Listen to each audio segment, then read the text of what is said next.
India, ये नाम सुनते ही हमारे रगों में खून काफ़ी ज़्यादा तेज़ दौड़ने लगता है। अब चाहे इंडिया का नाम किसी भी जगह पे आए हो, जैसे कि इकोनॉमिक ग्रोथ हो गया, स्पेस एक्सप्लोरेशन, कल्चर, ट्रेडिशन या फिर मूवीज़ जैसे कि बॉलीवुड, टॉलीवुड और जो भी सॉन्ग्स है मूवीज़ को लेकर, उन सभी को लेकर अगर इंडिया का नाम कहीं भी आता है तो हम सब काफ़ी खुश हो जाते हैं। शायद इसी की वजह से जितने भी फॉरेनर्स यूट्यूब रिएक्शन चैनल है वो ज़्यादातर इंडिया के ऊपर ही रिएक्शन वीडियो ज़्यादा बनाना पसंद करते हैं। लेकिन इन सब बातों को अलग रख कर मैं आपको कुछ ऐसी बातें भी बताऊँगा जिससे आपको ये पता चलेगा कि हमारा इंडिया वाकई सबसे अलग है। ये सब बातें हमें सिर्फ इंडिया में ही सुनने को मिलेगी, सिर्फ इंडिया में ही कुछ चीज़ें देखने को मिलेगी।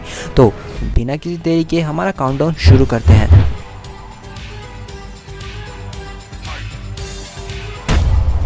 नंबर 10, कुंभ मेला। कुंभ मेला में आए हुए लोगों को हम स्पेस से भी देख सकते हैं। जैसे कि आप अगर इस इमेज में देखेंगे तो इसमें जितनी भी भीड़ है उसे हम स्पेस से भी देख सकते हैं। ये स्पेस की तस्वीर है जिस पे कुंभ मेला में कई सारे लोग आते हैं और इस मेले में उन्हें एक पानी में डुबकी लगाना होता है और वो ऐसा इसलिए करते हैं क्योंकि इसमें जुपिटर एक कंप्लीट रिवॉल्यूशन लेता है सन का, जो कि 12 ईयर्स के बराबर है। इसलिए कुंभ मेला हर 12 साल में एक बार किया जाता है।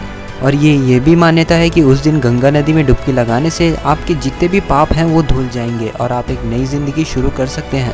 लेकिन याद रखना, गंगा नदी में डुबकी लगाने से सिर्फ गलती से किए हुए ही पाप ही धुलेंगे, वरना जो साजिश करके रचा गया हुआ आपका पाप होगा वो तो भगवान भी माफ़ नहीं कर सकता। ये मूवी का डायलॉग है, लेकिन फिर भी अब चलो आगे बढ़ते हैं। नंबर 9, अब ये जो बात मैं आपको बताने वाला हूँ वो आप में से शायद ही किसी ने कभी सुना होगा। 240 BC में मौर्य एम्पायर के अशोका ने एक 9 अननोन मैन को खोजा था जो कि एक सीक्रेट सोसाइटी से बिलोंग करते थे और उनके हाथ में 9 बुक थे जो कि खतरनाक नॉलेज से भरे हुए थे। और इनका नाम द 9 अननोन मैन इसलिए रखा गया क्योंकि ये आज तक पता नहीं कि ये नोन थे भी कि नहीं थे, क्योंकि इस सोसाइटी के बारे में आज भी कुछ पता नहीं चला और वो बिल्कुल ही सीक्रेट रखा गया था। और जो बुक थे उसमें ऐसी नॉलेज थी जो अगर किसी भी गलत हाथों में चले जाती तो वो दुनिया का विनाश भी कर सकती थी। नंबर 8, क्या आप लोगों को पता है कि दुनिया का पहला प्लास्टिक सर्जरी कहाँ हुआ था? अब आप में से काफ़ी लोग यही कहोगे कि बाहर के देशों में हुआ होगा क्योंकि वहाँ की टेक्नोलॉजी काफ़ी आगे हो चुकी है। तो मैं आपको बता दूं कि ऐसा कुछ भी नहीं हुआ था, बल्कि दुनिया का सबसे पहला प्लास्टिक सर्जरी हमारे इंडिया में ही हुआ था, वो भी 6th सेंचुरी BC में, और जिसके ऊपर सुश्रुता संहिता नाम की किताब भी लिखी गई है महर्षि सुश्रुता के हाथों। और उन्होंने इस पर कई सारे बातों को लिखा गया है, जैसे कि स्किन सेल से लेकर अंदर की छोटी छोटी कीटाणु तक को। और हमारे एंशिएंट बुक से नॉलेज ले लेकर बाकी सारी कंट्री ने नई नई टेक्नोलॉजी निकाली और ये जितनी भी सर्जरी थी उनका एक एडवांस वर्जन लेकर आ गया। और जो भी इसका जो ओरिजिन था वो हमारे बुक से ही, महर्षि सुश्रुत के बुक से ही आया था। तो इससे एक बात ये भी साबित होती है कि हमारा इंडिया वाकई सोने की चिड़िया था जिसके ऊपर कई सारे हमले किए गए और यहाँ से सिर्फ सोना ही नहीं बल्कि हमारे नॉलेज को भी चुरा कर हमसे ही आगे निकल गए। लेकिन हम ये मानते हैं कि इंडियंस हमेशा से ही नॉलेज को बांटते हुए आ रहे हैं, बल्कि इंडियंस ही नहीं सारी दुनिया में जितने भी लोग हैं उन्हें नॉलेज बांटना ही चाहिए। तो चलिए अब आगे बढ़ते हैं। Number 7, world's oldest language, Sanskrit. Sanskrit को दुनिया की सबसे पुरानी लैंग्वेज मानी जाती है और ये आज से करीबन 5000 साल पहले से ही बोला जा रहा है और इसका ओरिजिन इंडिया में ही है। और इसी के साथ आपको एक क्विक फैक्ट भी बता दूं कि नासा में जितने भी साइंटिस्ट हैं उनका ये मानना है कि अगर हम प्रोग्रामिंग यानी कि कोडिंग अगर संस्कृत में करेंगे तो हम काफ़ी सारी लाइन को मतलब कि काफ़ी छोटे लाइन में लिख सकते हैं। और इंटरस्टेलर मूवी में जब कूपर उस ड्रोन को हैक कर रहा होता है तब उस लैपटॉप स्क्रीन पर हम देख सकते हैं कि वो संस्कृत में हैक कर रहा होता है। और क्रिस्टोफर नोलन अपनी हर एक मूवी में इंडिया को रिलेट करते हुए बताते हैं।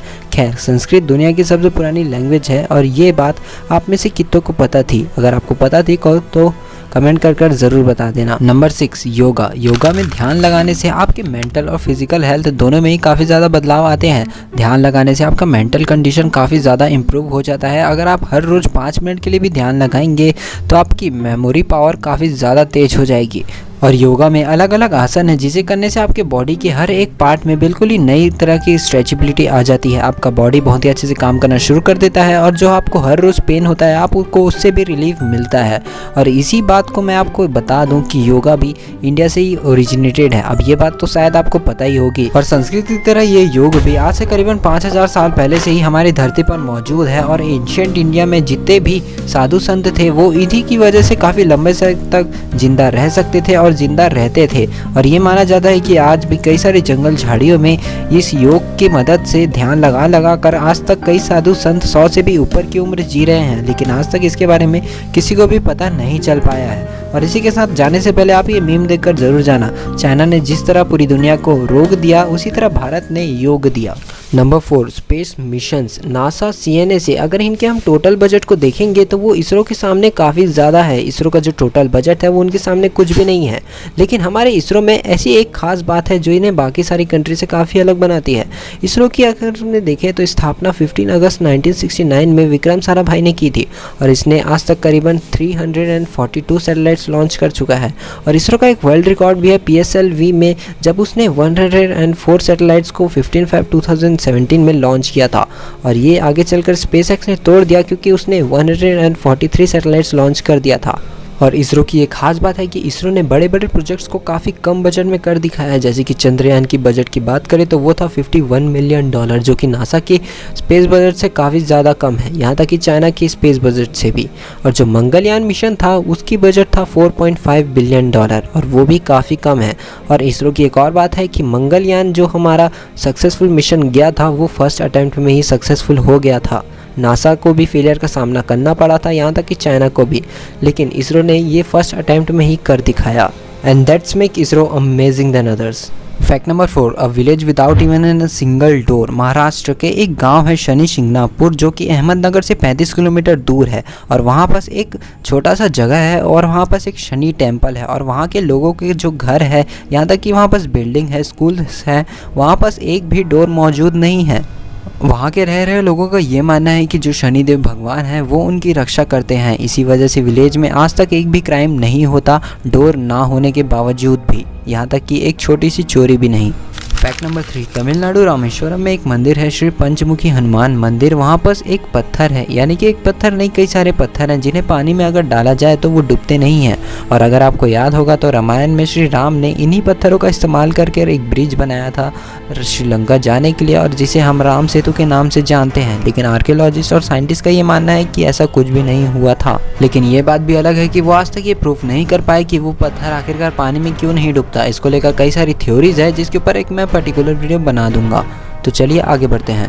Number 2, world's largest film industry Bollywood. Bollywood India समेत कई सारे अलग देशों में भी फेमस है, बल्कि वर्ल्ड फेमस है। और इस बॉलीवुड मूवी करीबन पर ईयर 2000 मूवीज़ को बनाती है। लेकिन हालांकि कई सारी मूवीज़ उतना अच्छी कमाई नहीं कर पाती जितनी हॉलीवुड की मूवी कमाई करती है, जिसकी वजह से हॉलीवुड हमसे कई ज़्यादा आगे है।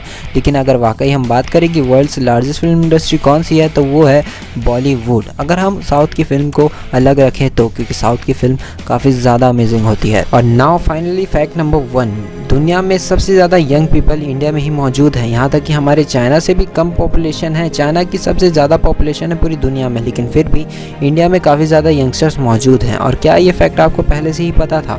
मुझे लगता है आपको पहले से ही पता होगा, क्योंकि ये फैक्ट मुझे कहीं ना कहीं किसी न किसी तरीके से हर जगह ही मिलता गया।